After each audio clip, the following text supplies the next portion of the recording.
কয়েকদিন তাপপ্রবাহের পর রাজধানী সহ দেশের বিভিন্ন এলাকায় শুরু হয়েছে হালকা থেকে মাঝারি বৃষ্টি। সকাল থেকে তাপমাত্রা কমায় জনমনে ফিরেছে স্বস্তি। আবহাওয়া অধিদপ্তর বলছে আগামী 23 তারিখ পর্যন্ত থেমে থেমে বৃষ্টি চলতে পারে।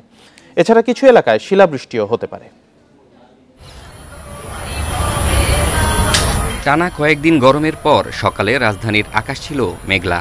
কিছু এলাকায় হালকা বৃষ্টি হয়। পরিমাণে কম হলেও বৃষ্টি আর মেঘলা আবহাওয়ায় কমেছে গরমের প্রকোপ।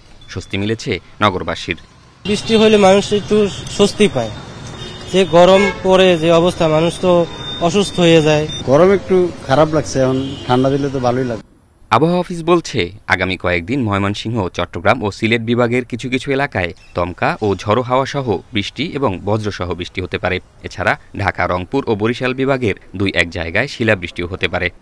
আকাশ মেঘলা থেকে মেঘাচ্ছন্ন থাকতে পারে এবং সেই সাথে হালকা থেকে মাঝারি এবং বিক্ষিপ্তভাবে এর চাইতে বেশিও বৃষ্টিপাত এবং কোথাও কোথাও ভেরি ফিউ প্লেস বিক্ষিপ্তভাবে শিলাবৃষ্টি হওয়ার সম্ভাবনা আছে।